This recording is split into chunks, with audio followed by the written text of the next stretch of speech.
Hello नमस्कार दोस्तों। आज मैं आप लोगों के बीच बायोलॉजी का एक महत्वपूर्ण चैप्टर लेकर आया हूं जो बिल्कुल एनसीईआरटी पर आधारित है। इस चैप्टर का नाम है दोस्तों जीवन की मौलिक इकाई। इस चैप्टर का नाम क्या है? जीवन की मौलिक इकाई। जीवन की मौलिक इकाई हमारे जीवन की क्या क्या मूल इकाई है, इसके बारे में इस चैप्टर में हम लोग अध्ययन करेंगे। आइए मैं पहले ब्रीफ में आप लोगों के बीच मैं बता देता हूं कि इस आज के लेक्चर में मैं क्या क्या चीज़ की जानकारी प्राप्त करूंगा, है ना। देखिए, सबसे पहले सेल के बारे में चर्चा करेंगे। सेल दो तरह के होते हैं, है ना, एनिमल सेल, प्लांट सेल। सबके बारे में डिटेल चर्चा करेंगे, क्या क्या विभिन्नताएं हैं फिगर के माध्यम से।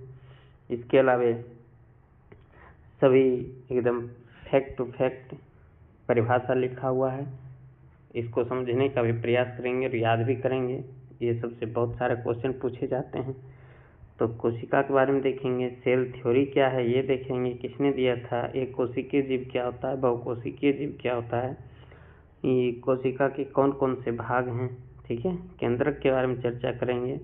फिर हम लोग इस डायग्राम के माध्यम से देखेंगे कि दोनों में प्लांट सेल और एनिमल सेल में क्या समानताएं हैं और क्या क्या विभिन्नताएं हैं, ठीक है। फिर यूकैरियोटिक कोशिका क्या होता है, प्रोकैरियोटिक कोशिका क्या होता है, इसके बारे में भी चर्चा करेंगे फिगर के माध्यम से। फिर कोशिका अंगक के बारे में चर्चा करेंगे, कौन कौन से कोशिका अंगक क्या होता है, ठीक है। अंतर्द्रव्य जालिका क्या है, गोल्जी उपकरण क्या है, लाइसोसोम क्या है, ठीक है, माइटोकॉन्ड्रिया क्या है, लवक क्या है, सब के बारे में डिटेल चर्चा करेंगे। राजधानियाँ क्या होती है, ठीक है। इस प्रकार ये यहाँ तक आपका थ्योरी है। इसके बाद में इसके साथ साथ मैं आप लोगों के बीच कुछ 15 MCQ भी लाया हूँ, ताकि आप ऊपर पढ़े हुए जब हम वीडियो बताएंगे वीडियो में, तो ऊपर में जो थ्योरी दिया हुआ है उसकी सहायता से आप इसका प्रश्न का आंसर भी दे सकेंगे। तो ये MCQ क्वेश्चन भी है, ठीक है। मोस्ट आपका यूजफुल लेक्चर है दोस्तों। इससे ढेर सारे प्रश्न पूछे जाते हैं सभी प्रकार के कॉम्पिटिटिव एग्जाम में। इसके अलावा 9th के बच्चे जो हैं वो भी 9th का ही चैप्टर का ये आपका सारांश है, ठीक है। और इसी से आपका प्रतियोगी परीक्षाओं में भी क्वेश्चन पूछता है, और फिर आपका जिसका 9th के NCERT से संबंधित एग्जाम रहेगा उनके लिए भी यूजफुल होगा। तो आइए आज हम बिना देर किए हुए इस लेक्चर को शुरुआत करते हैं। देखिए, सबसे पहले फिगर के माध्यम से समझेंगे हम लोग, है ना। फिर चर्चा करेंगे कि परिभाषा क्या होता है, विथ PDF के साथ हम लोग पढ़ेंगे। तो देखिए, सबसे पहले सेल क्या होता है। सेल को समझने से पहले दोस्त आप घर को समझिए। किसको समझिए? आप एक घर को समझिए। जब कोई घर बनता है दोस्तों, जब कोई घर होती है, ठीक है, जब कोई घर बनता है तो घर बनने में सबसे छोटी इकाई क्या होता है? घर बनने में सबसे छोटी इकाई ईंट की होती है। किसकी होती है दोस्तों? ईंट की होती है ना। यानी कि ये अगर क्वेश्चन पूछ दे कि हमारे जो मकान है उसकी सबसे छोटी इकाई क्या है, तो ईंट है। ठीक उसी प्रकार से दोस्तों जो मानव होते हैं, जो मानव हैं, मानव का जो शरीर का निर्माण होता है, ये शरीर का निर्माण किससे होता है? तो सेल से होती है। किससे होती है? सेल से, यानी कि कोशिका से होती है, ठीक है। यानी कि अगर हम देखना चाहें तो मानव शरीर की सबसे छोटी इकाई अगर कोई बात कर दे तो क्या होगा? सेल, यानी कि कोशिका।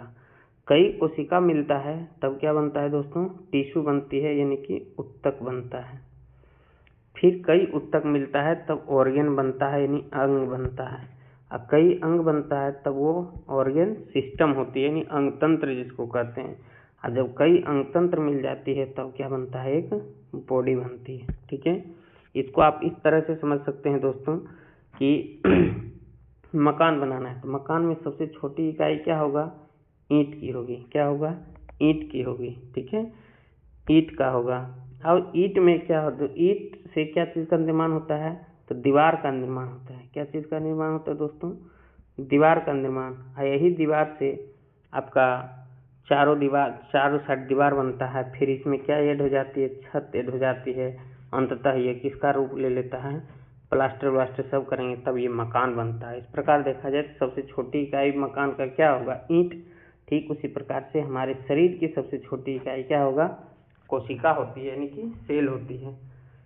ये जंतु में भी पाया जाता है और पादप में भी पाया जाता है। यानी जितने भी सजीव पदार्थ हैं, सभी सजीव पदार्थ की सबसे छोटी इकाई क्या होता है दोस्तों? सेल होता है, यानी कोशिका होती है। अब अगर आप देखें तो जो एनिमल में पाया जाएगा सेल, वो क्या कहलाएगा? Animal cell. यानी कि पादप में पाए जाने वाली कोशिका को ये पादप कोशिका कहेंगे, यानी कि प्लांट सेल पेड़ पौधे में, और जंतुओं में पाए जाने वाले कोशिका को एनिमल सेल कहेंगे। ठीक है।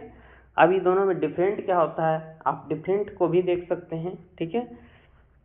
डिफरेंट से पहले हम लोग चर्चा करेंगे कि इसकी परिभाषा क्या हो सकता है। तो परिभाषा सिंपल हो जाएगा दोस्तों, कि हम जान चुके हैं कि ये सजीव जो है ये किससे बना होता है? तो कोशिका का बना होता है। तो आप कह सकते हैं कि सजीव की संरचनात्मक एवं क्रियात्मक इकाई को क्या कहेंगे हम लोग? कोशिका कहेंगे। संरचनात्मक एवं क्रियात्मक इकाई को कोशिका कहेंगे। अब ये संरचनात्मक क्या है और क्रियात्मक क्या है? तो दोस्तों संरचनात्मक क्या है कि संरचना की दृष्टि से, बनावट की दृष्टि से भी देखा जाए तो सबसे छोटी इकाई क्या है? तो ये कोशिका है। अब क्रिया की दृष्टि से भी, जैसे हम जानते हैं पाचन तंत्र में पचाने का कार्य करता है भोजन का, तो पाचन तंत्र में भी अंततः देखा जाए तो अंततः किसके पास आकर ठहरेंगे हम लोग? कोशिका के पास आकर ही ठहरेंगे। इस प्रकार देखा जाए कि जितने भी सजीव है, सभी सजीव की संरचनात्मक एवं क्रियात्मक इकाई को क्या कहते हैं हम लोग? सेल कहते हैं, यानी कि कोशिका कहते हैं। ठीक है। अब कोशिका के बारे में देखते हैं कि इस कोशिका में क्या होता है कि प्रत्येक कोशिका में छोटे छोटे कोशिकांग पाए जाते हैं, जो अपने अपने कार्य के लिए उत्तरदायी है। ठीक है। जो अपना विशिष्ट कार्य करता है। अब ये कोशिका के इतिहास के बारे में चर्चा करते हैं कि इस कोशिका का खोज किसने किया था। ठीक है। कब किया था? इससे पहले एक बार फिर से डायग्राम देखिए। ये प्लांट सेल है, एक साइड प्लांट सेल जो बड़ा दिख रहा है ये प्लांट सेल है, ये वाला प्लांट सेल है, और ये एनिमल सेल है। प्लांट सेल अपेक्षाकृत क्या होता है दोस्तों? बड़ा होता है, और एनिमल सेल छोटा होता है। न्यूक्लियस की बात करें अगर दोस्तों, तो न्यूक्लियस यहाँ पर देखेंगे ये लगभग मध्य में होती है और ये किनारे में होती है। ठीक है। क्यों किनारे में होती है? क्योंकि ये जो आप दिख रहा है आपको येलो वाला भाग, ये वैक्यूल्स यानी रसधानी। ये क्या होता है दोस्तों? काफी बड़ा होता है, इसमें वैक्यूल्स काफी बड़ा होता है। ठीक है। जबकि अगर हम जंतु कोशिका के वैक्यूल्स की बात करें, इसमें नहीं दर्शाया गया है, आगे फिगर मैं डाला हूँ उसमें आप देखेंगे। इसमें भी वैक्यूल्स पाया जाता है जंतु कोशिका में भी, लेकिन इसमें वैक्यूल्स यानी कि रसधानी छोटा पाया जाता है। तो बड़ा पाने के कारण इसमें क्या होता है कि ऑलरेडी ये रसधानी ही ज़्यादा भाग में फैला हुआ रहता है, जिसके कारण केंद्रक को इधर जगह नहीं मिल पाती है। अंततः ये न्यूक्लियस इस साइड में आ जाता है। तो न्यूक्लियस एनिमल में भी और प्लांट में भी। साइटोप्लाज्म दोनों में पाया जाता है, जिसको कोशिका द्रव्य कहते हैं। सेल मेम्ब्रेन भी दोनों में पाया जाता है, जिसको कोशिका झिल्ली कहते हैं। लेकिन सेल मेम्ब्रेन के बाद अगर देखना चाहें आप, तो एनिमल सेल में सेल मेम्ब्रेन के बाद कोई भी झिल्ली नहीं है। ठीक है। कोई भी परत नहीं है। जबकि यदि हम प्लांट सेल की बात करें दोस्तों, तो प्लांट सेल में ये देखिए ब्लैक वाला पार्ट जो दिख रहा है ये है मेम्ब्रेन, सेल मेम्ब्रेन। लेकिन ये जो लास्ट में येलो वाला पार्ट दिख रहा है, इसको कहते हैं दोस्तों हम लोग सेल वाल। इसको क्या कहते हैं? Cell wall. आप देख सकते हैं यहाँ पर दर्शाया गया है। ठीक है। तो यहाँ पर क्या नया चीज दिखा कि प्लांट सेल में एक एक्स्ट्रा चीज पाया जाता है, जिसे क्या कहते हैं हम लोग? सेल वाल कहते हैं, यानी कोशिका भित्ति कहते हैं, जो इसकी सहायता कठोरता स्थिरता में मदद करता है। इसके अलावा इसमें एक और नई चीज दिख रहा है, क्लोरोफिल या क्लोरोप्लास्ट कह सकते हैं। ठीक है। आगे इसकी विस्तार से चर्चा करेंगे, बस यहाँ पर ब्रीफ में आपको हम बता रहे हैं। तो क्लोरोप्लास्ट और सेल वाल ये केवल किसमें पाया जा रहा है? प्लांट सेल में पाया जाता है, जबकि इसमें नहीं पाया जाता। माइटोकॉन्ड्रिया दोनों में पाया जाता है, प्लांट सेल में भी और एनिमल सेल में भी। ठीक है। तो आइए अब हम लोग थोड़ा इसकी हिस्ट्री के बारे में चर्चा करेंगे। तो पहला तो क्वेश्चन यहीं से क्लियर हो गया दोस्तों कि सेल किसे कहते हैं। तो सेल क्या है, तो सजीव की संरचनात्मक एवं क्रियात्मक इकाई क्या है, सेल इन्हीं कोशिका है। सभी कोशिकाओं में छोटे छोटे कोशिकांग पाए जाते हैं जो अपने अपने विशिष्ट कार्य करता है। सेल के बारे में सबसे पहले दोस्तों बताने वाले वैज्ञानिक थे कौन, आपका रॉबर्ट हुक। कौन थे, रॉबर्ट हुक, जो ब्रिटिश वैज्ञानिक हैं। कोशिका की खोज सबसे पहले रॉबर्ट हुक ने ही किया था। मधुमक्खी के छत्ते के रूप में, है ना, कॉर्क जैसी संरचना दिखा था। और ये जो कोशिका था ये मृत कोशिका था। ये कैसा कोशिका था, मृत कोशिका था, यानी डेड सेल था। ठीक है। और ये जो खोज हुई थी कब हुई थी दोस्तों, तो 1665 ईस्वी में। तो क्वेश्चन यहाँ से बनेगा, कोशिका की खोज सर्वप्रथम किसने किया था, रॉबर्ट हुक ने। कब किया था, 1665 में। और ये जो कोशिका की खोज किए थे ये कैसी कोशिका थी, तो ये डेड सेल थी, मृत कोशिका थी। तो यहाँ से क्वेश्चन बन जाता है कि जब ये मृत कोशिका थी तो बताइए जीवित कोशिका का खोज किसने किया था। तो जीवित कोशिका का खोज करने वाले वैज्ञानिक थे ल्यूवेनहुक। कौन थे, ल्यूवेनहुक थे। और ठीक 9 साल के बाद यानी 1674 ईस्वी में इन्होंने जीवित कोशिका की खोज किया था। और ये तालाब के पानी में खोज किए थे सूक्ष्मदर्शी के माध्यम से। ठीक है। यहाँ से मोस्ट इम्पोर्टेंट फैक्ट बन जाता है दोस्तों। क्वेश्चन सिर्फ पूछेगा कि यदि कोशिका की खोज किसने किया था, तब आंसर हो जाएगा रॉबर्ट हुक ने। कब किया, 1665 ईस्वी में। लेकिन यदि यहाँ स्पेशल कर दे कि जीवित कोशिका का खोज किसने किया था, तब ल्यूवेनहुक ने 1674 ईस्वी में। ठीक है, ये तालाब के पानी में ढूंढे थे। अब सेल थ्योरी के बारे में चर्चा करते हैं दोस्तों कि कोशिका सिद्धांत क्या है। ठीक है, सेल थ्योरी किसने दिया था, यहाँ से मोस्ट इम्पोर्टेंट फैक्ट बनता है कि सेल थ्योरी किसने दिया था। तो सेल थ्योरी देने वाले 2 वैज्ञानिक थे, एक का नाम था स्लाइडेन और एक का नाम था स्वान, टी स्वान। ठीक है, स्लाइडेन और स्वान। मोस्ट इम्पोर्टेंट क्वेश्चन पूछेगा कोशिका सिद्धांत का प्रतिपादन किसने किया, तो स्लाइडेन और स्वान ने। स्लाइडेन ने 1838 ईस्वी में कहा और स्वान ने 1839 ईस्वी में दिया था। अब आप लोग सोच रहे होंगे साहब कि कोशिका सिद्धांत है क्या। ये दोनों व्यक्ति जो है स्लाइडेन और स्वान इतनी प्रसिद्धियां कैसे प्राप्त किया, क्या बता दिया था सेल के बारे में। तो सेल के बारे में दोस्तों बताया था कि जितने भी जीव हैं यानी जितने भी सजीव हैं यानी सभी पौधे एवं जीव किससे बने होते हैं, कोशिका से बने होते हैं। अब आप कहेंगे कि सर ये चीज तो रॉबर्ट हुक ने बता दिया था। जी नहीं दोस्तों, रॉबर्ट हुक ने सिर्फ क्या किया था, कोशिका के बारे में चर्चा किया था, यानी कोशिका की खोज किया था। कोशिका की खोज किया था, ये नहीं बताया था कि कोशिका से क्या होता है, कोशिका से क्या किया गया है।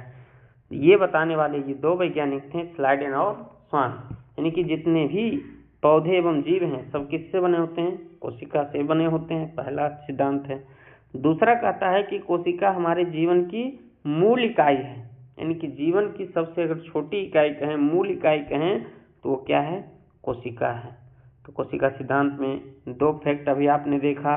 क्या देखा कि सभी पौधे एवं जीव किससे बने होते हैं, कोशिका से बने होते हैं। और ये जो कोशिका है हमारे जीवन की मूल इकाई है।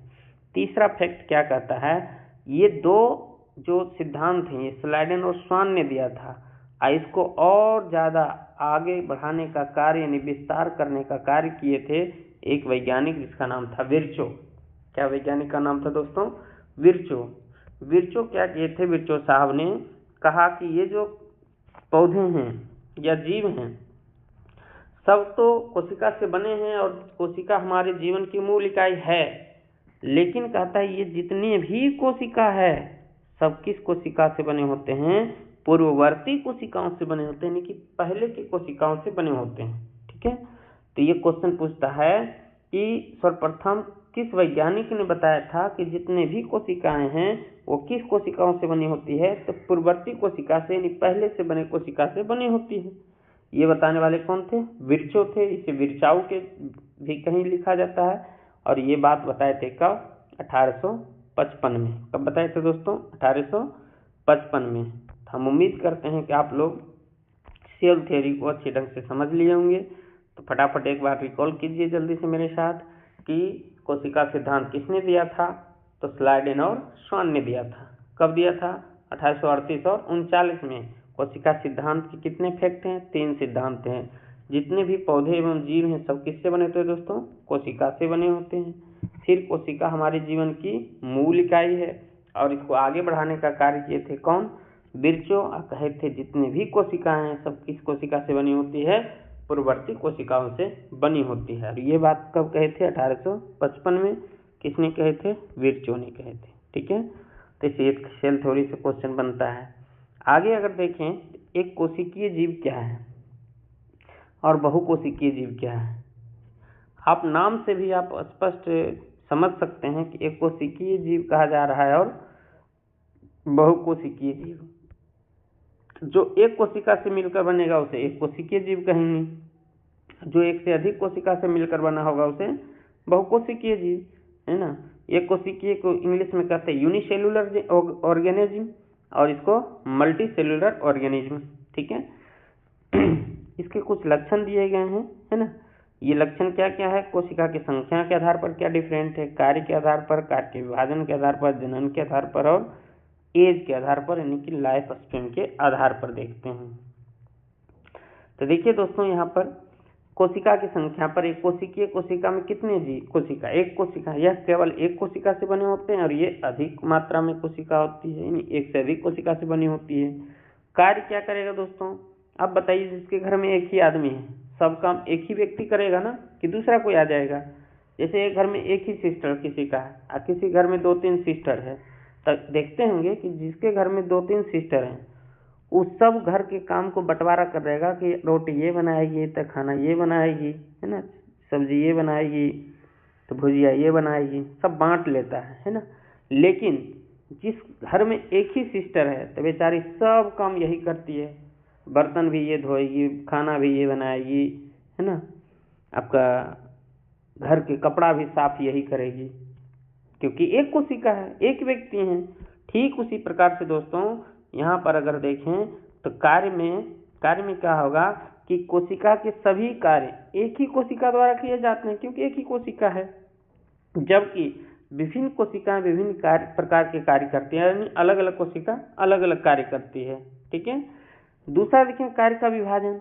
कार्य का विभाजन क्या करेगा? जिसके घर में एक ही सिस्टर है, यानी एक ही भाई है, तो एक कार्य का विभाजन नहीं होता है, क्योंकि सभी कार्य एक ही कोशिका करती है। इसमें बहुत सारा कोशिका इसमें विभाजन होगा।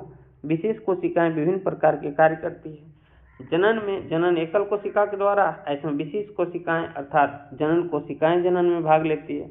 जो आपका जनन कोशिका है वही जनन में भाग लेगा, सब कोशिका क्यों भाग लेगा?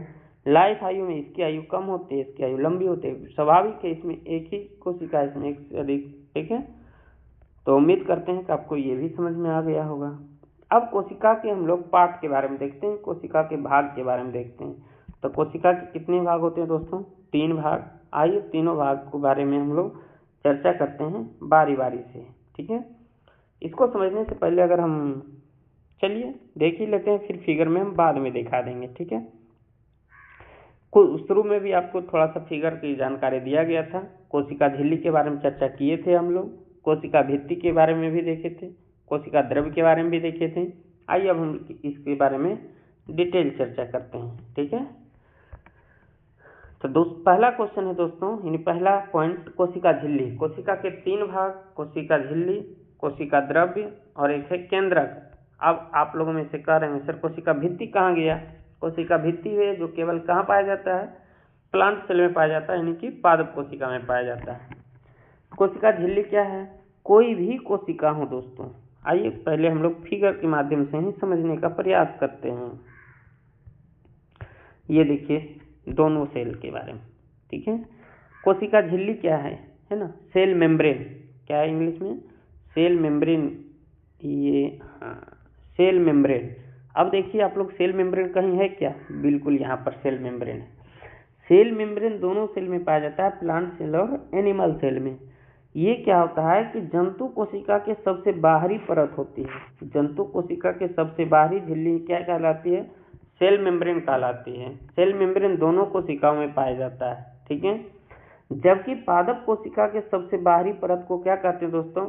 तो सबसे बाहरी परत को सेल वॉल कहते हैं। सबसे बाहरी परत को अगर आप देखें यहाँ पे ये सेल वाल है, ये सबसे बाहरी परत है येलो रंग के। जबकि जंतु क्वेश्चन पूछेगा जंतु कोशिका की सबसे बाहरी झिल्ली क्या कहलाती है? Cell membrane. जबकि पादप कोशिका की सबसे बाहरी झिल्ली तो आपका हो जाएगा सेल वाल। क्वेश्चन ये क्वेश्चन पूछ दे कि पादप कोशिका के बाहरी झिल्ली में से वह कौन सी झिल्ली है जो नरम होती है और मुलायम होती है, तब आंसर हो जाएगा सेल मेम्ब्रेन। ठीक है, ये कठोर नहीं होती है, जबकि सेल वाल कठोर होता है, ये सेल्यूलोज का बना होता है।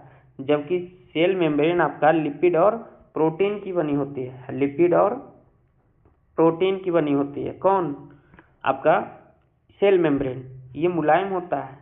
ठीक है, ये कोशिका झिल्ली क्या है समझ गए आप, सेल मेम्ब्रेन क्या है। ठीक है, सेल मेम्ब्रेन देख लिए। अब एक पार्ट देख रहा था सेल वाल, इसके बारे में भी चर्चा कर रहे हैं कि सेल वाल केवल प्लांट टिश्यू में पाया जाता है, जंतु कोशिका में नहीं पाया जाता है। ये कठोर होता है, ये सहारा प्रदान करता है, स्थिति प्रदान करता है, मजबूती प्रदान करता है। दूसरा पार्ट हम लोग देख रहे थे, किसको क्या देखे थे? दूसरा पार्ट साइटोप्लाज्म। साइटोप्लाज्म का मतलब क्या होता है दोस्तों? साइटोप्लाज्म का मतलब होता है कोशिका द्रव्य। कोशिका द्रव्य, साइटोप्लाज्म भी इसमें दिया होगा, मुझे तो दिखाई, अच्छा साइटोप्लाज्म, कोई बात नहीं, हम समझा देते हैं, कहीं ना कहीं फिगर में होगा, यहाँ पर दर्शाया नहीं गया। ठीक है, ये जो केंद्र कोशिका झिल्ली होता है केंद्रक है, ये कोशिका झिल्ली और ये क्या है दोस्तों? केंद्रक है, ये वाला पार्ट। ठीक है, इनके बीच में जितने भी ये द्रव्य पदार्थ पाए जाते हैं, ठीक है, उसे क्या कहते हैं हम लोग? साइटोप्लाज्म कहते हैं। उसे क्या कहते हैं हम लोग? साइटोप्लाज्म, जिसको हम लोग कोशिका द्रव्य कहते हैं, कोशिका द्रव्य कहते हैं। ठीक है, कोशिका द्रव्य। तो कोशिका द्रव्य कहाँ पाया जाता है दोस्तों? केंद्रक, ये कोशिका झिल्ली और केंद्रक के बीच में पाए जाने वाले कोशिका ये द्रव्य को क्या कहते हैं हम लोग? कोशिका द्रव्य या साइटोप्लाज्म कहते हैं। और इन साइटोप्लाज्म में आप देख रहे होंगे कि छोटे छोटे कोशिकांग पाए जाते हैं। यहाँ पर देखें आप, अगर छोटे छोटे कोशिकांग, ये देखिए, जैसे कोशिकांग में क्या है? वैक्यूल्स है, लाइसोसोम है, आप देखिए ये छोटे छोटे सेल, माइटोकॉन्ड्रिया हैं। ठीक है, आपका माइटोकॉन्ड्रिया हो गया, राइबोसोम हो गया, ईआर एंडोप्लाज्मिक रेटिकुलम हो गया, ये सब कोशिका अंगक हैं। ये क्या है दोस्तों? कोशिका अंगक। तो क्वेश्चन पूछ देगा कि सेल में कोशिका अंगक कहाँ पाया जाता है? तो ये साइटोप्लाज्म में पाया जाता है। कहाँ पाया जाता है? साइटोप्लाज्म यानी कोशिका द्रव्य में पाया जाता है। दो पार्ट क्लियर हो गया। अब है कि न्यूक्लियस। न्यूक्लियस आप देख सकते हैं, न्यूक्लियस कहाँ है? न्यूक्लियस को अगर आप देखना चाहें, ये देखिए न्यूक्लियस, ये प्लांट सेल में है, ये एनिमल सेल में है। न्यूक्लियस के बारे में भी चर्चा करेंगे हम लोग। न्यूक्लियस कहाँ है? सेल के मध्य भाग में लगभग गोल जैसी संरचना होती है, जबकि प्लांट सेलों में मध्य में नहीं होता है। प्लांट सेल में ये थोड़ा किनारे में होता है, क्योंकि इसमें वैक्यूल्स क्या होती है?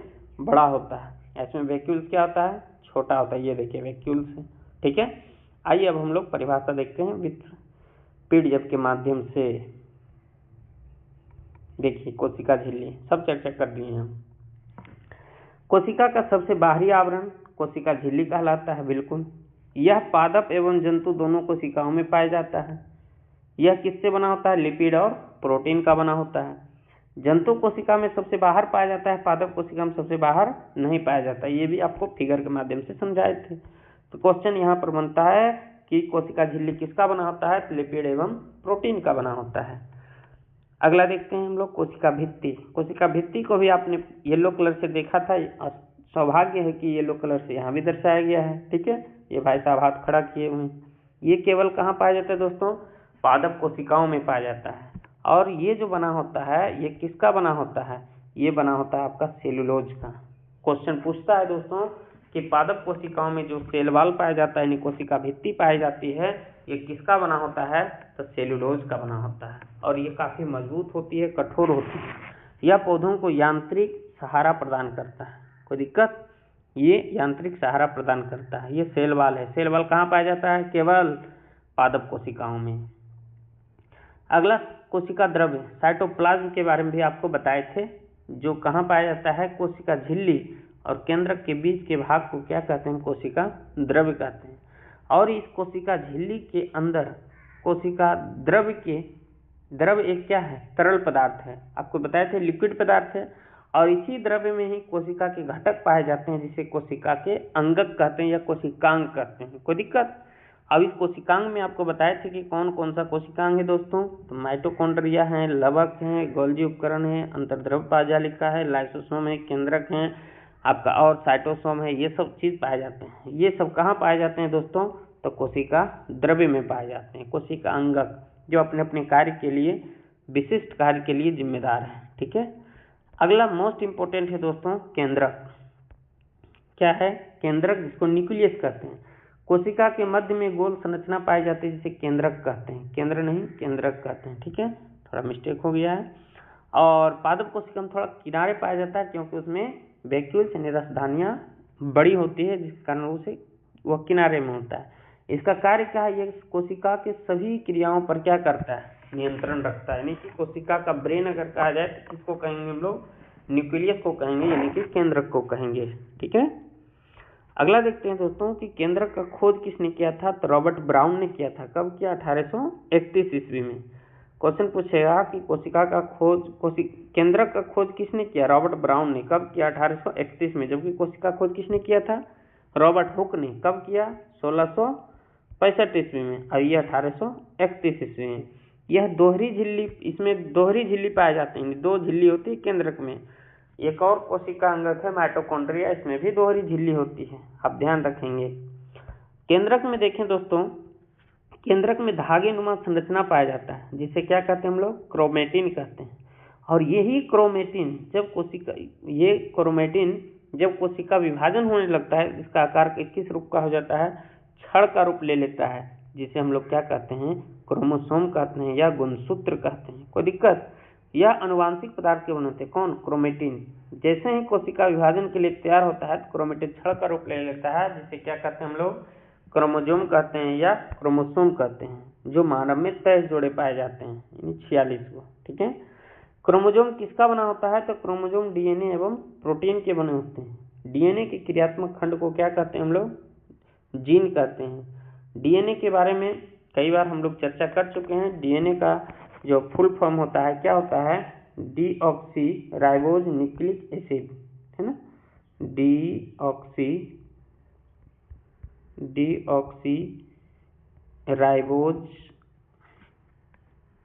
Ribose nucleic acid. ठीक है, ये ध्यान रखिएगा, ये अनुवांशिक पदार्थ है। अगला देखते हैं, ये फिगर आप लोग को समझ में आ गया होगा। ठीक है, इस पर हम समय नहीं देना चाहते हैं। अब केंद्रक के आधार पर दो प्रकार की कोशिका होती है दोस्तों, यूकैरियोटिक कोशिका और प्रोकैरियोटिक कोशिका। आइए इसके बारे में हम लोग अंतर देखते हैं। ठीक है, परिभाषा से संबंधित भी क्वेश्चन पूछा जाता है, देखते हैं क्या होता है इसका। यूकैरियोटिक और एक है प्रोकैरियोटिक। ठीक है, यूकैरियोटिक और प्रोकैरियोटिक ये केंद्रक के आधार पर है। जिसमें सुस्पष्ट केंद्रक पाया जाएगा उसे क्या कहते हैं? यूकैरियोटिक। जिसमें सुस्पष्ट केंद्रक नहीं पाया जाएगा उसे क्या कहेंगे दोस्तों? प्रोकैरियोटिक। इसमें बहुत कंफ्यूजन होता है कि किस में केंद्रक पाया जाएगा, किस में केंद्रक नहीं पाया जाएगा। अगर आप देखें दोस्तों, थोड़ा सा याद रखने के लिए कुछ दिमाग लगाना पड़ता है। तो इसमें देखिए प्रो इसमें देखिए आधा दिख रहा है कुछ, क्या इसमें यहाँ भी आधा है, यहाँ भी आधा, दो जगह आधा है। आधा का मतलब पूरा गायब कर दो, यानी कि इसमें केंद्रक नहीं पाया जाएगा। जबकि इसमें देखिए यूकैरियोटिक में एक ही जगह आधा है। ठीक है, तो ये एक ही जगह आधा है, यहाँ पर पूरा है। तो आप याद रखें इसमें केंद्रक पाया जाता है, यानी कि अधिकांश कोशिकाएं कैसा होता है? यूकैरियोटिक ही होती है। और ये प्रोकैरियोटिक अधिकांश कोशिकाओं में नहीं पाया जाता, इसमें केंद्रक स्पष्ट रूप से नहीं होती है। ठीक है, तो हम उम्मीद करते हैं कि आपको थोड़ा सा ये ट्रिक आपको याद रखने में मदद करेगा। पहला क्या है दोस्तों, इसमें यूकैरियोटिक कोशिका में क्या है? पहला डिफरेंट कहता है इनमें सुसंगठित केंद्रक पाया जाता है और केंद्रक झिल्ली युक्त होता है, यानी केंद्रक भी पाया जाएगा और केंद्रक में जो बताए थे डबल मेम्ब्रेन होती है, ये डबल मेम्ब्रेन भी पाया जाएगा। किसमें? यूकैरियोटिक में।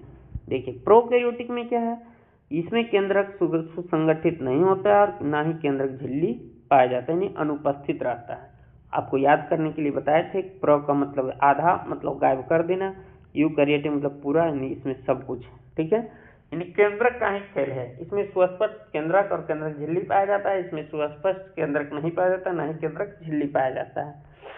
दूसरा अंतर क्या है दोस्तों? दूसरा अंतर है आपके मुख्य अंतर पहला ही है, कोशिकांग झिल्ली द्वारा परिबद्ध होता है। यानी कोशिकांग झिल्ली द्वारा ये घिरा हुआ रहता है, लेकिन जबकि ये कोशिकांग झिल्ली द्वारा परिबद्ध नहीं होता है। उदाहरण जैसे प्याज की झिल्ली देखते होंगे, झिल्ली से एकदम प्याज खोल के देखते होंगे, परत बाय परत सब में झिल्ली पड़ी होती है। गाल की कोशिकाएं आप ध्यान रखेंगे, गुणसूत्र का अभाव होता है इसमें गुणसूत्र का भी अभाव, किसमें? प्रोकैरियोटिक कोशिका, यानी ये अविकसित कोशिका है जी, सीधा ध्यान रखेंगे। प्रोकैरियोटिक एक कैसा कोशिका है? अविकसित है, जबकि ये विकसित कोशिका है। आइए अगला देखते हैं दोस्तों। अगर आप लोग को मजा आ रहा हो ये समझने में, वीडियो पढ़ने में, तो आप लाइक करेंगे, सब्सक्राइब करेंगे और अपने दोस्तों के बीच शेयर भी कर सकते हैं, ठीक है। आइए देखते हैं, ये तो देख ही लिए, इसमें राइबोसोम पाया जाता है। ये क्या है? प्रोकैरियोटिक। ये क्या है? यूकैरियोटिक। इसमें भी राइबोसोम पाया जाता है, ठीक है। माइटोकॉन्ड्रिया पाया जाता है, जबकि इसमें माइटोकॉन्ड्रिया नहीं पाया जाता है, ठीक है। आइए अगला देखते हैं हम लोग, बस ऊपर वाला ध्यान रखिएगा आप। अब आपको बताए थे दोस्तों कि ये सेल है और ये क्या है? केंद्रक है। ये सेल है और ये क्या है? ये आपका केंद्रक है, ठीक है। आपको बताए थे कि सेल एवं केंद्रक के बीच ये जो तरल पदार्थ पाए जाते हैं, द्रव पाए जाते हैं, इसमें छोटे छोटे अंगक पाए जाते हैं, जिसे क्या कहते हैं हम लोग? कोशिका अंगक कहते हैं, या इसी को कोशिकांग के नाम से भी जानते हैं, ठीक है। अब उसी कोशिकांग में आपको उदाहरण के रूप में बताए थे, ईआर है, अंतर्द्रव्य जालिका है, केंद्रक हैं, लाइसोसोम है, राइबोसोम है, ठीक है, माइटोकॉन्ड्रिया है। अब सब के बारे में विस्तार से चर्चा करेंगे और ये टॉपिक समाप्त हो जाएगी, ठीक है। तो आइए हम लोग अंतर्द्रव्य जालिका को देखते हैं। अंतर्द्रव्य जालिका को दोस्तों इंग्लिश में कहते हैं एंडोप्लाज्मिक रेटिकुलम, शॉर्ट में इसको ER के नाम से भी जानते हैं, एंडोप्लाज्मिक रेटिकुलम, अंतर्द्रव्य जालिका। दोस्तों ये झिल्ली युक्त होता है और थैलीनुमा संरचना होता है, ठीक है। ये झिल्ली युक्त एवं थैलीनुमा संरचना होती है। यह केंद्र झिल्ली एवं प्लाज्मा झिल्ली, सॉरी केंद्रक होगा यहाँ दोस्तों। यह केंद्रक झिल्ली एवं प्लाज्मा झिल्ली के बीच झिल्ली युक्त एवं थैली के बहुत बड़ा जाल के रूप में होता है। जल नहीं, जाल के रूप में होते हैं, थोड़ा मिस्टेक हुई है, ठीक है। जाल के रूप में होता है। ये कितने प्रकार के दोस्तों? 2 प्रकार के होते हैं। ये कितने प्रकार के होते हैं? 2 प्रकार के होते हैं। आइए इन दोनों प्रकार को हम लोग विस्तार से चर्चा करते हैं। यहाँ पर देखिए लिखा हुआ है, क्या है? हाँ, एंडोप्लाज्मिक रेटिकुलम मुख्य रूप से 2 प्रकार की होती है। कौन कौन? खुरदरी अंतर्द्रव्य जालिका, यानी कि इसको इंग्लिश में कहेंगे हम लोग RER, रफ एंडोप्लाज्मिक रेटिकुलम, जिसकी सतह पर क्या होती है? राइबोसोम। देखिए अंतर्द्रव्य जालिका की खुरदरी होने के कारण ही क्या है? राइबोसोम। क्या होता है? राइबोसोम लगे होते हैं, और राइबोसोम जो है प्रोटीन का संश्लेषण करता है। अच्छा पहले हम लोग जान ले दोस्तों, फिर से एक बार, आपको थोड़ा समझने में परेशानी हो रही होगी। अंतर्द्रव्य जालिका 2 प्रकार के, खुरदरी अंतर्द्रव्य जालिका और चिकनी अंतर्द्रव्य जालिका। इंग्लिश में इसको कहते हैं रफ एंडोप्लाज्मिक रेटिकुलम, यानी कि RER। इसको कहते हैं स्मूथ एंडोप्लाज्मिक रेटिकुलम, इसको कहते हैं हम लोग SER, ठीक है। आइए अब हम लोग देखते हैं यहाँ पर अगर देखें तो ये जो खुरदरी होती है अंतर्द्रव्य जालिका, ये किसके कारण होती है? राइबोसोम के कारण होता है, ठीक है। और राइबोसोम प्रोटीन संश्लेषण करती है, यानी प्रोटीन का निर्माण करती है। यही कारण है कि राइबोसोम को प्रोटीन का फैक्ट्री कहा जाता है। क्वेश्चन पूछेगा कि प्रोटीन का फैक्ट्री किसे कहा जाता है, तो राइबोसोम को कहा जाता है। जबकि चिकनी अंतर्द्रव्य जालिका जो राइबोसोम रहित होती है, राइबोसोम इसमें नहीं पाया जाता है, और लिपिड वसा का संश्लेषण होता है। लिपिड और वसा का संश्लेषण होता है, इसके साथ साथ विषहरण में मदद करते हैं, डिटॉक्सिफिकेशन होता है, यानी कि जहर को ये समाप्त करने का भी कार्य करता है थोड़ा मोड़ा कौन, स्मूथ एंडोप्लाज्मिक रेटिकुलम। आइए इसकी विस्तार से चर्चा करते हैं। रफ एंडोप्लाज्मिक रेटिकुलम कहता है दोस्तों, इसकी सतह पर छोटे छोटे दानेदार राइबोसोम चिपके होते हैं, जिससे यह क्या हो जाता है, खुरदरी हो जाती है। ठीक है, कार्य क्या है, राइबोसोम चिपका हुआ है तो ये प्रोटीन को संश्लेषण करता है, यानी प्रोटीन निर्माण करता है, और उनके स्रावन यानी सिक्रेशन में महत्वपूर्ण भूमिका, यानी कि मुख्य रूप से RER यानी रफ एंडोप्लाज्मिक रेटिकुलम का कार्य क्या है दोस्तों, प्रोटीन का संश्लेषण करना। दूसरा है चिकनी अंतर्द्रव्य जालिका, जिसको हम लोग क्या कहते हैं, स्मूथ एंडोप्लाज्मिक रेटिकुलम यानी SER। इसमें राइबोसोम नहीं होते हैं, इसकी सतह इसलिए क्या होती है, चिकनी होती है, और उसका चिकनी नहीं बल्कि खुरदरी होती है, किसी कारण, राइबोसोम के कारण।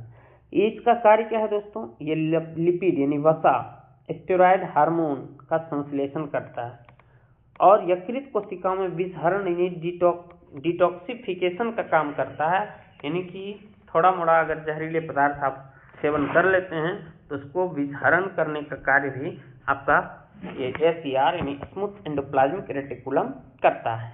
ठीक है दोस्तों, हम उम्मीद करते हैं कि आपको एंडोप्लाज्मिक रेटिकुलम भी अच्छी तरह से समझ में आ गया होगा। ये देखिए कैसा झिल्ली युक्त संरचना पाया जाता है। अगर आप देखें तो ये जो जाल जैसी संरचना है उसके ऊपर देखिए ये खुरदरी है। खुरदरी का कारण क्या है कि इसमें क्या लगा हुआ है, राइबोसोम है। ये देखिए राइबोसोम, ठीक है। और राइबोसोम किसका संश्लेषण करता है, प्रोटीन का संश्लेषण करता है, इसलिए राइबोसोम को प्रोटीन का फैक्ट्री कहा जाता है। जबकि इधर देखेंगे चिकनी अंतर्द्रव्य जालिका है, इसमें राइबोसोम नहीं है, इसलिए ये क्या है, चिकनी है। ठीक है, ये लिपिड वसा का संश्लेषण करता है यानी निर्माण करता है, स्टेरॉयड हार्मोन जैसे चीज़ों का ये सिक्रेशन करता है। ठीक है, और विषहरण करने का भी कार्य चिकनी अंतर्द्रव्य जालिका करती है। दूसरा अंगक के बारे में देखेंगे दोस्तों हम लोग, गोल्जी उपकरण यानी गोल्जी बॉडी के बारे में। गोल्जी बॉडी के बारे में सबसे पहले बताने वाले वैज्ञानिक थे कैमिलो गोल्जी। कौन थे, कैमिलो गोल्जी। इन्हीं के नाम पड़ा है गोल्जी उपकरण। ठीक है, तो कैमिलो गोल्जी ने गोल्जी उपकरण के बारे में बताया था। यह कई सारी झिल्लियों से मिलकर बना होता है। यह झिल्लियां थैली नामक संरचना बनाती है ना। इसके आसपास थैली होती है। एंडोप्लाज्मिक रेटिकुलम में जो भी संश्लेषित पदार्थ होता है वह पैकिंग कहाँ होता है, ये गोल्जी उपकरण में, यानी इसका कार्य पैकिंग का कार्य है, और इसे एक जगह से दूसरी जगह पर भेजने का भी कार्य कौन करता है, तो गोल्जी बॉडी करता है। ठीक है, तो इसके कार्य क्या है दोस्तों, आइए थोड़ा सा हम लोग ये फिगर के माध्यम से पहले समझते हैं, फिर ऊपर में कुछ फैक्ट है उसको भी देखेंगे। ठीक है, ये देखिए थैलीनुमा संरचना है ना, झिल्लीदार पुटिका की तरह एकदम संरचना है ये। इसमें क्या होता है कि ये पैक करने का कार्य करता है, ये पैकिंग का कार्य करता है, यानी पार्सल का काम करता है। ये ट्रैफिक, एक जगह से दूसरी जगह ले जाने का भी कार्य करता है, ट्रैफिक का कार्य करता है। ये कौन, गोल्जी बॉडी। गोल्जी बॉडी क्या करता है दोस्तों, जो एंडोप्लाज्मिक रेटिकुलम में जितने भी संश्लेषित पदार्थ हुए हैं, जैसे एंडोप्लाज्मिक रेटिकुलम में आपका प्रोटीन बन रहा है, वसा बन रहा है, स्टेरॉयड हार्मोन बन रहा है, ये सब का जो पैकिंग होता है ये कहाँ होता है, गोल्जी बॉडी में होती है। ठीक है, और ये पैकिंग होकर ये कोशिका के विभिन्न अंगों तक पहुंचाने का कार्य करता है।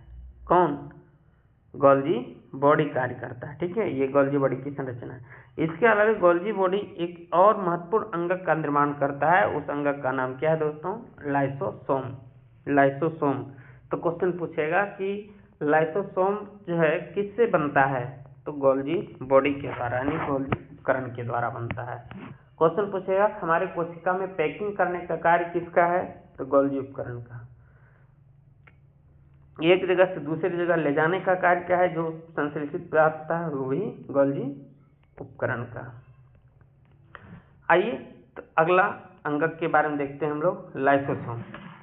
लाइसोसोम क्या है दोस्तों, कहता है लाइसोसोम में झिल्ली से घिरी हुई संरचना होती है, जिसमें एक पाचनकारी एंजाइम होता है, बहुत ही शक्तिशाली पाचनकारी एंजाइम होती है। ठीक है, ई एंजाइम का निर्माण कौन करता है, RER रफ एंडोप्लाज्मिक रेटिकुलम इन एंजाइमों को बनाते हैं। हाइड्रोलाइटिक एंजाइम का नाम है, क्या नाम है, हाइड्रोलाइटिक एंजाइम का नाम है, आप ध्यान में रखेंगे। ठीक है, तो देखिए क्वेश्चन पूछेगा कि लाइसोसोम में पाए जाने वाले पाचनकारी एंजाइम का निर्माण कहाँ होता है, तो रफ एंडोप्लाज्मिक रेटिकुलम में होती है। ठीक है, अब ये पाचनकारी एंजाइम क्या करता है, देखिए दोस्तों कि हमारे जो कोशिका हैं ये विभिन्न प्रकार के कार्य करते हैं। ठीक है, इन कार्य के दौरान कई कोशिकाएं क्या होती है, क्षतिग्रस्त हो जाती हैं या किसी कारणवश उसकी मृत्यु हो जाती है, काम कर नहीं कर पाता है, जिसके कारण जब कभी लाइसोसोम क्या होता है, कोशिकीय चयापचय के कारण, कोशिकीय चयापचय करने का मतलब भोजन को ऊर्जा में बदलने के दौरान क्या होता है कि किसी कारणवश कोशिका क्षतिग्रस्त हो जाती है, तो ये क्या करता है, लाइसोसोम स्वयं ही क्या हो जाती है, फट जाती है। लाइसोसोम क्या हो जाती है, लाइसोसोम गोल जैसी संरचना होता है, थैलीनुमा, फट जाती है और फट जाने के कारण इसमें जो एंजाइम होती है यह अपनी ही कोशिकाओं को क्या करने लगती है, पाचित करने लगती है, पचा जाता है। इसीलिए यानी कि खुद फट के अपनी कोशिका का ये हत्या कर देता है, इसीलिए इसे क्या कहते हैं हम लोग, आत्मघाती थैली कहते हैं।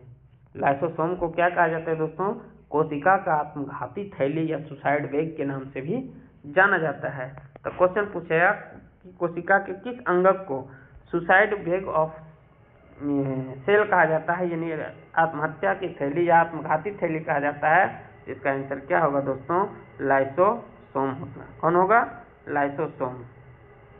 एक पॉइंट यहाँ पर छूटा है, तो देखिए ये क्या करता है, लाइसोसोम को कोशिका का अपशिष्ट निपटाने वाला तंत्र कहा जाता है। बिल्कुल, कोशिका क्षतिग्रस्त हो गया, कोशिका मर गया, ये सब अपशिष्ट ही हुआ ना, तो उसको निपटाने का कार्य कौन करता है, लाइसोसोम करता है।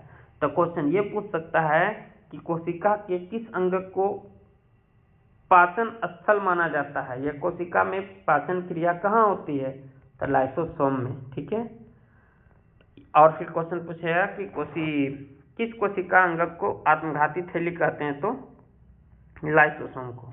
मोस्ट इम्पोर्टेंट अंगक है कौन, माइटोकॉन्ड्रिया। कौन है दोस्तों, माइटोकॉन्ड्रिया। यह रासायनिक ऊर्जा का स्रोत है और यह ऊर्जा किस रूप में देती है, एटीपी के रूप में। किस रूप में, एटीपी के रूप में। एटीपी का पूरा नाम होता है एडेनोसिन ट्राइफॉस्फेट। क्या होता है, एडेनोसिन ट्राइफॉस्फेट। ये ऊर्जा का रूप है, यह रासायनिक ऊर्जा का स्रोत है, इस रूप में देता है, इसलिए इसे क्या कहते हैं, कोशिका का पावर हाउस कहते हैं। मोस्ट इम्पोर्टेंट, अभी दो फैक्ट आपने देखा महत्वपूर्ण।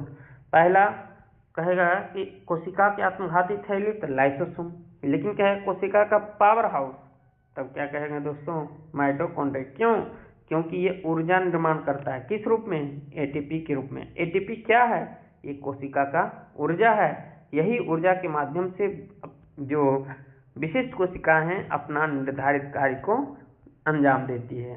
और इसमें दोहरी झिल्ली बनी होती है, इसमें यह दोहरी झिल्ली की बनी होती है। याद कीजिए दोस्तों, पीछे आपने पढ़ा है कि केंद्रक भी कैसा झिल्ली होती है, केंद्रक में भी दोहरी झिल्ली पाई जाती है। तो दो कोशिका अंगक मिला अभी तक, पहला केंद्रक, दूसरा माइटोकॉन्ड्रिया। और माइटोकॉन्ड्रिया का एक विशेष गुण क्या है, अद्भुत चमत्कारी गुण क्या है दोस्तों, किसके पास अपना ही डीएनए और प्रोटीन होता है। यानी माइटोकॉन्ड्रिया एक बहुत ही अद्भुत अंगक है, क्योंकि इसके पास अपना डीएनए और प्रोटीन होती है। ठीक है, तो क्वेश्चन पूछेगा कि वह कौन सा कोशिका अंगक है जिसके पास खुद का डीएनए एवं प्रोटीन होती है, तो वो कोशिका अंगक कौन है दोस्तों, माइटोकॉन्ड्रिया है। ठीक है, अगला देखते हैं, माइटोकॉन्ड्रिया का फिगर आपके बीच लाया हूं मैं। ठीक है, ये देखिए, जो ये इस ढंग से संरचना बनी हुई उसे मैट्रिक्स कहते हैं। दो झिल्ली है, इंटर मेम्ब्रेन स्पेस है और फिर एक इनर मेम्ब्रेन स्पेस है ना। एटीपी सिंथेसिस करता है, एटीपी ऊर्जा है, कोशिकीय ऊर्जा है। क्रिस्टी होती है, ये जो धसा हुआ पार्ट होता है, इसमें राइबोसोम होगा, ग्रेनुअल्स होता है, डीएनए खुद का डीएनए होता है। इसे पावर हाउस कहते हैं क्योंकि एटीपी के रूप में ऊर्जा प्रदान करता है। अगला है दोस्तों लवक, प्लास्टिड। प्लास्टिड के बारे में भी आपको शुरू में बताए थे कि प्लास्टिड यानी कि क्लोरोप्लास्ट ऐसा कोशिका अंगक है जो केवल और केवल कहाँ पाया जाता है दोस्तों, पादप कोशिकाओं में ही पाया जाता है। मोस्ट इम्पोर्टेंट बात क्वेश्चन है। अभी तक पादप कोशिका में एक और भाग देखे थे, उसका नाम क्या था, सेल वाल यानी कोशिका भित्ति। कौन था, कोशिका भित्ति सिर्फ कहाँ पाया जा रहा था, पादप कोशिका में। इसके अलावे अगर आप देखें तो लवक भी सिर्फ कहाँ पाया जाता है, तो पादप कोशिकाओं में। इसमें रंग के आधार पर यानी वर्णक की उपस्थिति के आधार पर लगभग 2 प्रकार के होते हैं। कितने प्रकार के होते हैं, 2 प्रकार के होते हैं। कौन कौन है दोस्तों, एक का नाम क्या है, ल्यूकोप्लास्ट, और दूसरा का नाम क्या है दोस्तों, क्रोमोप्लास्ट। दूसरा का नाम क्या है, क्रोमोप्लास्ट। कहाँ गया जी, हाँ ये क्रोमोप्लास्ट। ठीक है, ल्यूकोप्लास्ट और क्रोमोप्लास्ट। ल्यूकोप्लास्ट क्या होता है दोस्तों, ये श्वेत एवं रंगहीन प्लास्टिड है, यानी कि ये व्हाइट और कोई रंग नहीं। रंगहीन का मतलब जिसमें कोई रंग ना हो, कोई वर्णक ना हो। ठीक है, तो इसका कार्य क्या है दोस्तों, देखिए ल्यूकोप्लास्ट के बारे में चर्चा करें। कहते हैं इसमें कोई वर्णक नहीं होता, वर्णन नहीं, वर्णक। वर्णक का मतलब पिगमेंट यानी रंग के बारे में आप कह सकते हैं। ठीक है, इसमें किसी प्रकार का पिगमेंट नहीं होता, किसमें, ल्यूकोप्लास्ट में। ये कार्य क्या करता है, ये स्टार्च के रूप में भोजन का संग्रह करता है। स्टार्च आपको कार्बोहाइड्रेट का एक रूप है। ठीक है, ये स्टार्च के रूप में भोजन का संग्रह करता है ल्यूकोप्लास्ट। जैसे आप देख सकते हैं मक्के का बीज, आलू, मूली आदि जो देखा जाता है संग्रह, वो किसका रूप है, ये ल्यूकोप्लास्ट का रूप है।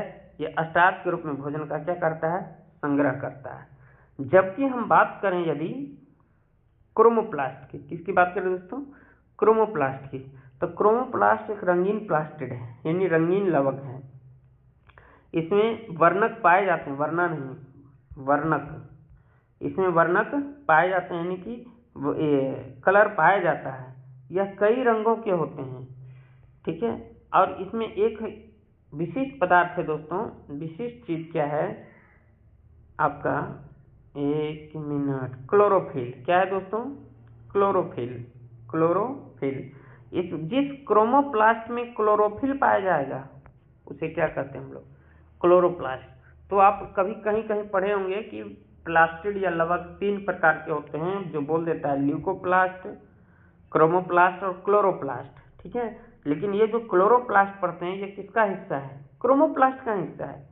जिस क्रोमोप्लास्ट में क्लोरोफिल पाया जाएगा उसे हम क्लोरोप्लास्ट कहते हैं। और ये क्लोरोप्लास्ट कहाँ पाया जाता है दोस्तों, पत्तियों में पाया जाता है। यही कारण है कि पत्तियां का रंग हरा होता है।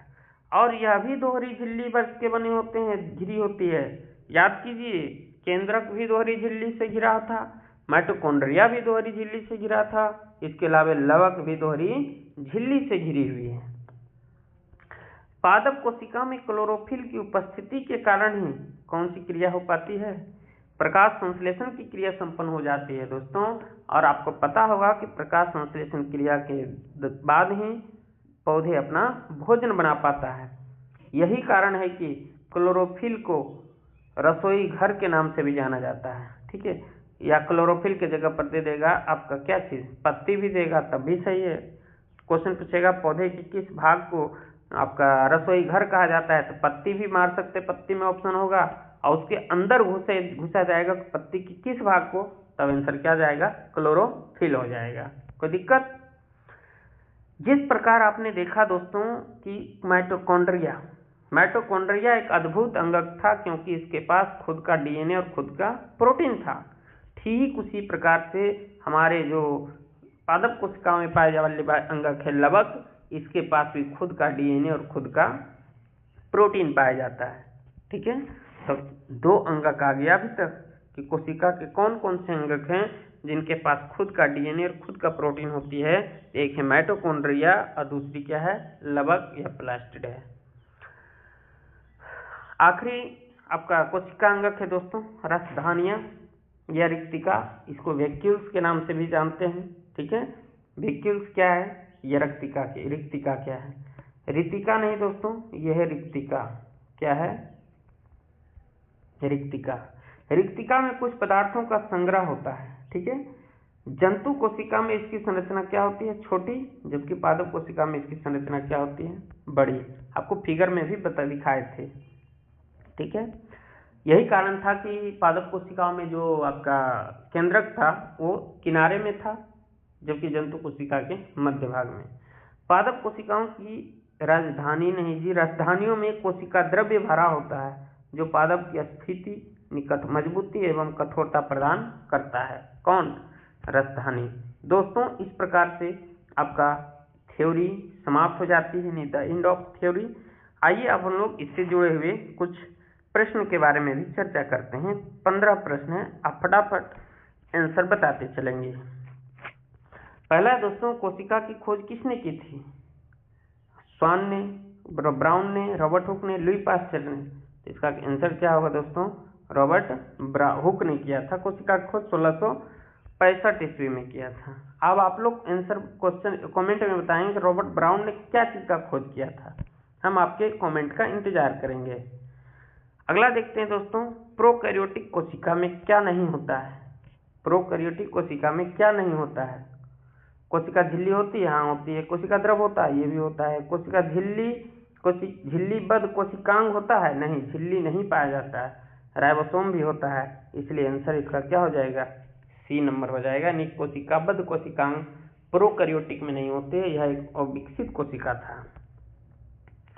अगला है राइबोसोम किसके लिए जिम्मेदार है? ऊर्जा के लिए, प्रोटीन संश्लेषण के लिए, वसा के लिए या उत्सर्जन के लिए? तो राइबोसोम प्रोटीन संश्लेषण करता है, ठीक है। इस प्रोटीन का फैक्ट्री कहते हैं, इसलिए इसका आंसर बी हो जाएगी। अगला है दोस्तों, माइटोकॉन्ड्रिया को क्या कहा जाता है? कोशिका का मस्तिष्क, कोशिका का पावर हाउस, कोशिका का सुरक्षा कवच या कोशिका का नियंत्रण केंद्र? तो ये हो जाएगा कोशिका का पावर हाउस, क्योंकि ये ऊर्जा प्रदान करता है एटीपी के रूप में। पादप कोशिका में कौन से अंगक केवल पादप में पाया जाता है? क्लोरोफिल, माइटोकॉन्ड्रिया, राइबोसोम, गोल्गी उपकरण। इसका आंसर क्या होगा दोस्तों? क्लोरोप्लास्ट हो जाएगा। अगला है, कौन सा कोशिकांग कोशिका का पाचन तंत्र कहलाता है? तो देखिए, पचाने का कार्य कहाँ कर रहा था? जो खुद फट जाता था, ठीक है। तो इसका आंसर क्या होगा? लाइसोसोम। यहीं पर पाचन की क्रिया हो रही थी दोस्तों। ये नया क्वेश्चन है, आप याद रखेंगे। अगला है, कोशिका सिद्धांत किसने दिया था? तो दो वैज्ञानिक थे, स्लाइडेन और स्वान। कोशिका सिद्धांत क्या है ये आप जानते हैं। डीएनए मुख्य रूप से कहाँ पाया जाता है? तो डीएनए कहाँ पाया जाता है दोस्तों? ये मुख्य रूप से केंद्रक में पाया जाता है। हालांकि माइटोकॉन्ड्रिया में भी डीएनए पाई जाती है और प्रोटीन, लेकिन यहाँ पर स्पष्ट रूप से कहा गया मुख्य रूप से कहाँ? केंद्रक में, ठीक है।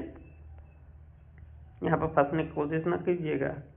अगला है, निम्न में से कोशिकांग कौन सा कोशिकांग पैकेजिंग और श्रावण करता है? पैकिंग का काम कौन करता है? पैकिंग का काम करता है दोस्तों गोल्गी उपकरण, और एक जगह से दूसरे जगह ले जाने का भी कार्य करता है। अगला है, पादप कोशिका की बाहरी कठोर परत क्या कहलाता है? देखिए, कठोर जोड़ दिया है तो क्या हो जाएगा? कोशिका भित्ति। ये सिर्फ पादप कोशिका में ही पाया जाता है। अगला है दोस्तों, कौन सा कोशिकांग प्रकाश संश्लेषण करता है? प्रकाश संश्लेषण करने वाला कोशिकांग कौन है दोस्तों? तो क्लोरोप्लास्ट है। कोशिका विभाजन का अध्ययन क्या कहलाता है? कोशिका विभाजन का अध्ययन साइटोलॉजी कहलाता है। यानी कोशिका का अध्ययन साइटोलॉजी है ना, टैक्सोनॉमी नहीं होगा, इकोलॉजी नहीं होगा। तो ये हो जाएगा आंसर ए। पशु कोशिका में यानी जंतु कोशिका में क्या अनुपस्थित होता है, यानी क्या नहीं पाया जाता है? माइटोकॉन्ड्रिया पाया जाता है, बिल्कुल। राइबोसोम हाँ, डीएनए हाँ, क्लोरोप्लास्ट नहीं पाया जाता, ये केवल पादप कोशिका में पाया जाता है। कोशिका झिल्ली किससे बनी होती है? ये लिपिड एवं प्रोटीन से बनी होती है। आखिरी क्वेश्चन है, कोशिका का तरल भाग क्या कहलाता है? दोस्तों इसका आंसर आप लोग कमेंट बॉक्स में देंगे, ठीक है। तो इसका आंसर आप लोग कमेंट बॉक्स में लिखेंगे, आपके कमेंट का हमारा बहुत ज़्यादा इंतजार रहेगा। इसी के साथ ये लेक्चर समाप्त होती है, आंसर भी दिया गया है। अगर आप लोग इसकी पीडीएफ की ज़रूरत हो तो आप कमेंट बॉक्स में बताएं, मैं आपको बताऊंगा। कि ये PDF कहाँ पर डाउनलोड कर सकते हैं आप। इसी के साथ यह लेक्चर यहीं पे समाप्त होती है। जय हिंद, जय